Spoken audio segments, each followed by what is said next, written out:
వినుడు వినుడు శ్రోతలారా, మహాభారత కథలు మన మనుగడ కోసం అందించిన కథలు. శూరులు ధీరులు వీరుల చరితలు, మన కృష్ణయ్య బోధించిన బోధలు. ఎంత విన్నా తరగని చెరగని మరువలేని మన భారతం మహాభారతం. ఓం నమో భగవతే వాసుదేవాయ. మోహనవాణి తెలుగు పోడ్కాస్ట్ శ్రోతలకు నమస్కారం. మన మనుగడ కోసం మహాభారతంలో చెప్పిన కథలు అందించిన వారు శ్రీ ఉపాధ్యాయుల వెంకటేశ్వర్లు గారు. మోహనవాణి వినండి, వింటూనే ఉండండి. మీ బంధుమిత్రులకు కూడా పంపించండి. మీ స్పందన తెలియచేయండి. తద్వారా మోహనవాణి అభివృద్ధికి భాగస్వాములు కండి. ఇంతవరకు ఎవరైనా సబ్స్క్రైబ్ చేయనట్లయితే ఇప్పుడే ఈ క్షణమే సబ్స్క్రైబ్ చేయండి. ధన్యవాదాలు. ఇక మన మనుగడ కోసం మహాభారతంలోని కథలు విందాం. శ్రీ గణేశాయ నమః, శ్రీ సరస్వత్యై నమః, శ్రీ వేదవ్యాసాయ నమః. ఓం నమో భగవతే వాసుదేవాయ. నారాయణం నమస్కృత్య నరం చైవ నరోత్తమం దేవీం సరస్వతీం వ్యాసం తతో జయముదీరయేత్. వ్యాసుడు అర్జునునికి శంకరుని మహిమను చెప్పుట. శతరుద్రీయ ప్రస్తావన. ధృతరాష్ట్రుడు సంజయుని ద్రోణాచార్యుని మరణానంతరం జరిగిన విశేషాలు అడిగాడు. సంజయుడు చెప్తున్నాడు, మహారాజా, ఆ రోజు యుద్ధం ముగిశాక వేదవ్యాస మహర్షి ఇచ్ఛానుసారంగా తిరుగుతూ అకస్మాత్తుగా అర్జునుడి దగ్గరకు వచ్చాడు. అతనిని చూసి అర్జునుడు, మహర్షి, నేను బాణాలతోటి శత్రుసేనను సంహరిస్తూ ఉండగా అగ్ని సదృశుడై తేజస్శాలి అయినటువంటి ఒక మహాపురుషుడు నాకు ముందు నడుస్తూ ఉండడం నేను చూశాను. అతడే శత్రువులను నాశనం చేస్తూ ఉన్నాడు. కానీ లోకులు నేను చేసినట్లుగానే భావించేవారు. నేను కేవలం అతని వెనకనే నడిచేవాడిని. భగవాన్, మీరు చెప్పండి, ఆ మహాపురుషుడు ఎవరు? అతని చేతిలో త్రిశూలం ఉంది. సూర్యుడిలా ప్రకాశిస్తున్నాడు. తన కాళ్లతో భూమిని స్పృశించడం లేదు. త్రిశూలం ప్రసరిస్తూ కూడా అతడు దానిని చేతి నుండి ఎప్పుడూ విడిచిపెట్టలేదు. అతని తేజస్సుతో ఒక్క త్రిశూలాయుధం నుంచే వేల వేల కొద్దీ కొత్త కొత్త త్రిశూలాలు పుట్టుకుని వచ్చేవి అని అడిగాడు. అప్పుడు వ్యాసమహర్షి చెప్పాడు, అర్జున, నీవు శంకర భగవానుని దర్శించావు. తేజోమయుడు అంతర్యామి అయిన ఆ ప్రభు జగత్తంతటికీ ఈశ్వరుడు.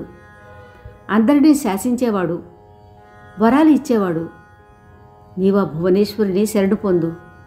ఆయన మహాదేవుడు, విశాల హృదయుడు, సర్వత్రా వ్యాపించి ఉన్నప్పటికీ జటాధారి, త్రినేత్రుడుగా రూపం ధరించి ఉంటాడు. అతనికి రుద్రుడు అనే పేరు ఉంది. గొప్ప భుజాలు కలవాడు. అతని శిరసుపై జటలు, శరీరంపై వల్కలాలు శోభిస్తూ ఉంటాయి. అందరినీ సంహరించేవాడైనప్పటికీ నిర్వికారుడు, ఎవరి చేత ఓటమి లేనివాడు, అందరికీ సుఖాన్నిచ్చేవాడు, సర్వసాక్షి, జగదుత్పత్తి కారణుడు, జగత్తుకు ఆధారభూతుడు, విశ్వాత్మ, విశ్వవిధాత, విశ్వరూపుడు. అతడే కర్మలకు అధిష్టాత, అనగా కర్మలకు ఫలితాలనిచ్చేవాడు. సర్వులకు కళ్యాణకారకుడు, స్వయంభువు, భూతపతి, భూత భవిష్యత్ వర్తమానాలకు కారణుడు కూడా అతడే. అతడే యోగం, యోగేశ్వరుడు. అతడే స్వర్గం. అతడే సర్వలోకేశ్వరుడు, సర్వశ్రేష్ఠుడు, సర్వలోకశ్రేష్ఠుడు, శ్రేష్ఠతముడు. పరమేష్ఠి కూడా అతడే. ముల్లోకాల సృష్టికర్త అతడే. భవుడు, భయానకుడై ఉన్నటువంటి ఆ చంద్రుడి కిరీట రూపంగా ధరించాడు. ఆ సనాతన పరమేశ్వరుడు సర్వభాగీశ్వరేశ్వరుడు, అజేయుడు. జన్మ జరామరణాది వికారాలు అతనిని తాకనైనా తాకలేవు. జ్ఞానస్వరూపుడు, జ్ఞానగమ్యుడు, జ్ఞానంలో సర్వశ్రేష్ఠుడు. భక్తులపై దయచూపి వారి మనోవాంఛితాలను వరంగా ప్రసాదించేవాడు. శంకర భగవానుని దివ్య పార్షదులు నానా రూపాలలో కనపడుతూ ఉంటారు. వారందరూ మహాదేవుని ఎల్లప్పుడూ పూజిస్తూ ఉంటారు. నాయనా, సాక్షాత్తు ఈ శంకర భగవానుడే ఆ తేజోమయుడైన పురుషుడు. నీ మీద దయతలచి నీ ముందు భాగా నడుస్తూ ఉన్నాడు. గగుర్పాటు కలిగించే ఆ ఘోర యుద్ధంలో అశ్వత్థామ, కృపాచార్యుడు, కర్ణుడు వంటి మహాధనుర్ధరుడు రక్షిస్తున్న సైన్యాన్ని రూపధారి అయి మహేశ్వరుడు తప్ప ఇతరులెవరూ నశింపచేయచాలరు. పైగా అతడే వచ్చి ముందు నిలబడితే అతనిని ఎదిరించి నిలవడానికి ఎవరు సాహసించగలరు? ముల్లోకాలలోనూ అతనికి సాటిరాగల ప్రాణి ఏదీ లేదు. యుద్ధంలో శంకర భగవానుడు అనుగ్రహిస్తే అతని వాసన కూడా శత్రువులకు స్పృహ తప్పించి వణికిస్తుంది. సగం చచ్చిన వారిలా పడిపోతారు. ఎల్లప్పుడూ అనన్యభావంతో ఉమానాథుడైన శివుని ఉపాసించే భక్తులు ఈ లోకంలో సుఖాలు పొంది చనిపోయిన పిమ్మట పరమపదాన్ని పొందుతారు. కాబట్టి కుంతీనందన, నీవు కూడా ఈ క్రింద చెప్పబడినట్లుగా శాంతస్వరూపుడైన శంకరునికి నీలకంఠుడు, సూక్ష్మస్వరూపుడు, అత్యంత తేజస్వి, సంసార సాగరాన్ని తరింపచేసే సుందర తీర్థమైనవాడు, సూర్యస్వరూపుడు, దేవాదిదేవుడు, అనంత రూపధారి, సహస్రనేత్రుడు, కోరికలను సంపూర్ణంగా తీర్చేవాడు, పరమశాంతుడు, అందరినీ పాలించేవాడు అయినటువంటి ఆ భూతనాథునికి సదా నమస్కారం అని సదా నమస్కరించు. అతడు సహస్రశీర్షుడు, సహస్రనేత్రుడు, సహస్రబాహుడు, సహస్రపాదుడు. కుంతీనందన, వరదాయకుడు, భువనేశ్వరుడు అయిన ఆ శివమహాదేవుని నీవు శరణు పొందు. అతడు నిర్వికారుడై ప్రజలను పాలిస్తాడు. అతని శిరస్సుపై జటాజూటం శోభిల్లుతోంది. అతడు ధర్మస్వరూపుడు, ధర్మానికి స్వామి. అనంత కోటి బ్రహ్మాండాలను ధరించిన కారణంగా అతని ఉదరం, శరీరం విశాలమైనవి. అతడు వ్యాఘ్ర చర్మాన్ని కప్పుకొని ఉంటాడు. బ్రాహ్మణుల పట్ల దయకలవాడు, బ్రాహ్మణ ప్రియుడు. చేతిలో త్రిశూలం, డాలు, కత్తి, పినాకం మొదలైన ఆయుధాలతో శోభిల్లేవాడు. శరణాగత వత్సలుడు అయిన ఆ శివుని శరణు పొందుతున్నాను అని అతనిని శరణు పొందాలి. దేవతలకు స్వామి, కుబేరునికి సఖుడు అయిన ఆ శివమహాదేవునికి ప్రణామం. సుందరమైన వ్రతాన్ని ఆచరించేవాడు, సుందరమైన ధనుసును ధరించేవాడు, ధనుర్వేదానికి ఆచార్యుడు, ఉగ్రాయుధరుడు, దేవోత్తముడు అయిన రుద్రుడికి నమస్కారం.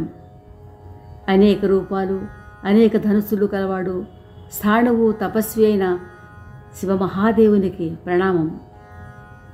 గణపతి, వాక్పతి, యజ్ఞపతి, జాతిదేవతాపతి అయిన వానికి, పీతవర్ణునికి, సువర్ణ సదృశమైన కాంతితో విరాజిల్లే జటాజూటం కలవానికి శంకర భగవానునికి ప్రణామం. ఇక మహాదేవుడు చేసిన కర్మలను నా బుద్ధి జ్ఞానాలను అనుసరించి వివరిస్తాను. అతడు ఆగ్రహిస్తే దేవతలు, గంధర్వులు, అసురులు, రాక్షసులు పాతాళంలో దాగుకొని ఉన్నా సుఖంగా ఉండలేరు. ఒకసారి దక్షుడు శంకరుణ్ణి అవహేళన చేశాడు. దానితో అతని యజ్ఞానికి మహా ఉపద్రవం కలిగింది. దేవతలందరిలో భయం ఆవహించింది. అతనికి యజ్ఞభాగం ఇచ్చాకనే దక్షుడి యజ్ఞం పూర్తి అయింది. అప్పటి నుంచి దేవతలందరూ కూడా అతనికి భయపడుతూనే ఉంటారు.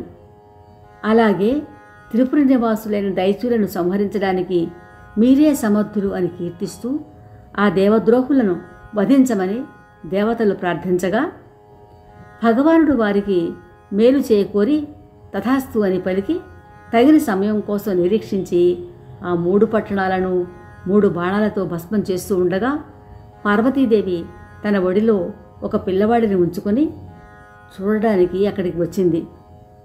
తలపై పంచశిఖలు ఉన్న ఈ బాలుడెవరు అని దేవతలను అడిగింది. ఈ ప్రశ్నతో ఇంద్రుడి హృదయంలో అసూయాగ్ని ప్రజ్వరిల్లింది. అతడు ఆ బాలకునిపై వజ్రాయుధం ప్రయోగించాలి అనుకున్నాడు. కానీ ఆ బాలుడు నవ్వుతూ అతని చేతిని స్తంభింపచేశాడు.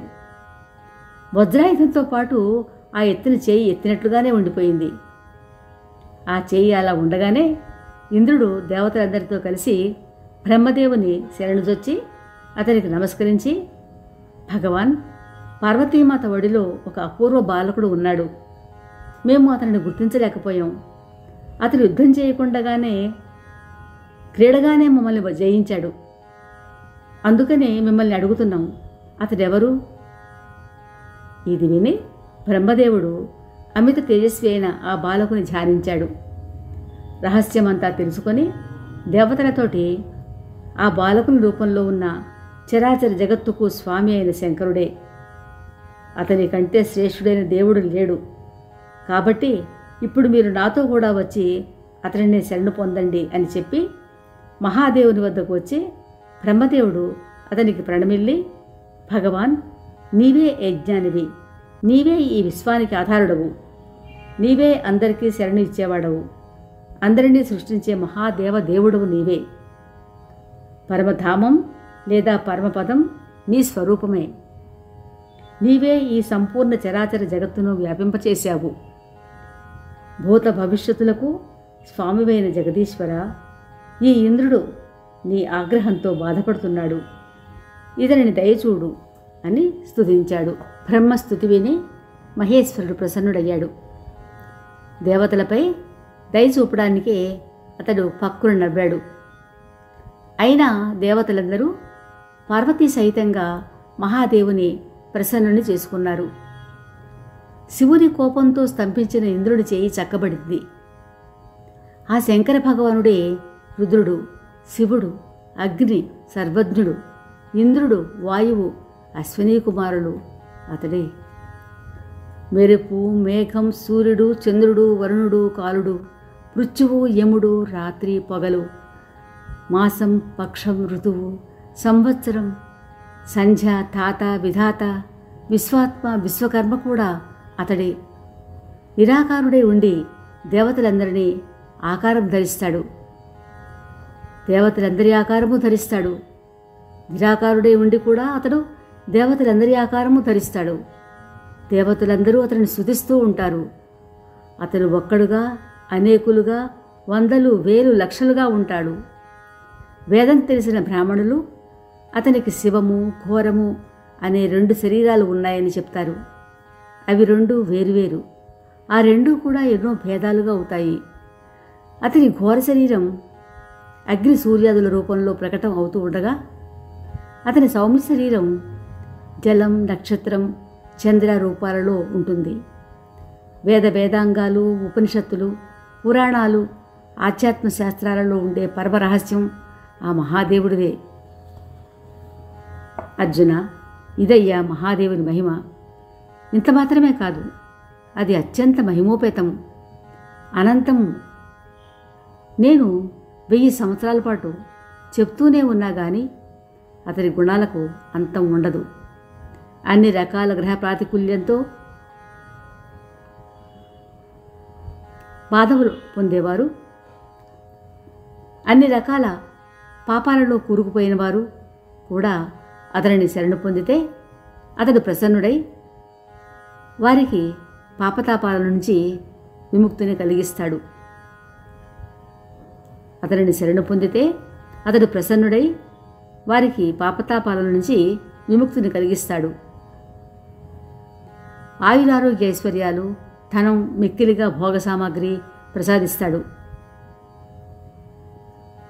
కుపితుడైతే మాత్రం అందరినీ సంహరిస్తాడు. మహాభూతాలకు ఈశ్వరుడు కాబట్టి మహేశ్వరుడయ్యాడు. వేదాలలో కూడా శతరుద్రీయమనే అనంతరుద్రీయమనే పేర్లతోటి ఇతని ఉపాసన చెప్పబడింది. శంకర భగవానుడు దివ్యము మాననీయము అయిన అన్ని భోగాలకు స్వామి. సంపూర్ణ విశ్వంలో వ్యాప్తమై ఉన్నాడు కనుక అతడే విభుడు లేక ప్రభువు. శివలింగాన్ని పూజిస్తే మహాదేవుడు చాలా ప్రసన్నుడవుతాడు. అతనికి అన్ని వైపులా కన్నులు ఉన్నప్పటికీ విలక్షణమైన అగ్నిమయమైన ఒక నేత్రం కూడా వేరుగా ఉంది. అది ఎప్పుడూ ప్రజ్వలిస్తూ ఉంటుంది. అతడు సర్వలోకాలలో వ్యాప్తమై ఉండడం వల్ల సర్వుడు అని పిలువబడతాడు. అన్ని పనులలోనూ అన్ని రకాల ప్రయోజనాలను సిద్ధింపచేస్తూ ఉంటాడు. మనుషులందరికీ శుభాలను కోరుతాడు. అందుకని అతనిని శివుడు అంటారు. మహావిశ్వాన్ని పాలించడం చేత మహాదేవుడని, స్థితికి హేతువు కావడం వల్ల స్థాణువని, అన్నిటి ఉద్భవానికి కారణం కనుక భవుడని అంటారు. కపి అనేది శ్రేష్ఠత్వానికి, వృష అనేది ధర్మానికి వాచకాలు. అతడు తన 2 కన్నులు మూసుకొని బలవంతంగా లలాటంలో 3వ కన్నును ఉత్పాదించాడు. అందుకని అతడు త్రినేత్రుడయ్యాడు. అర్జున, నీవు శత్రు సంహారం చేస్తూ ఉండగా చూసినది పినాకధారి అయిన ఆ మహాదేవునే. జయద్రథుని గురించి ప్రతిజ్ఞ చేసినప్పుడు స్వప్నంలో శ్రీకృష్ణుడు పర్వతరాజు అయిన హిమాలయ శిఖరం మీద నీకు దర్శనమిప్పించిన ఆ శంకర భగవానుడే ఇక్కడ నీకు ముందుగా నడిచాడు.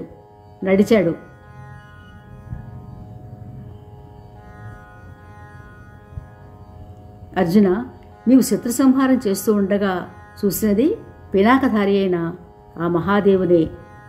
జయద్రథుని గురించి ప్రతిజ్ఞ చేసినప్పుడు స్వప్నంలో శ్రీకృష్ణుడు పర్వతరాజు అయిన హిమాలయ శిఖరం మీద నీకు దర్శనమిప్పించిన ఆ శంకర భగవానుడే ఇక్కడ నీకు ముందుగా నడిచాడు. నీవు దానవులను సంహరించిన అస్త్రాలను ఇచ్చినవాడు ఇతడే. మహాదేవుని ఈ శతరుద్రీయ ఉపాఖ్యానం నీకు వినిపించాను. ఇది ధనం, కీర్తి, ఆయువులను వృద్ధిపరుస్తుంది. పరమ పవిత్రమైనది, వేదాలతో సమానమైనది. శంకర భగవానుని చరిత్ర యుద్ధంలో విజయాన్ని కలిగిస్తుంది. శతరుద్రీయం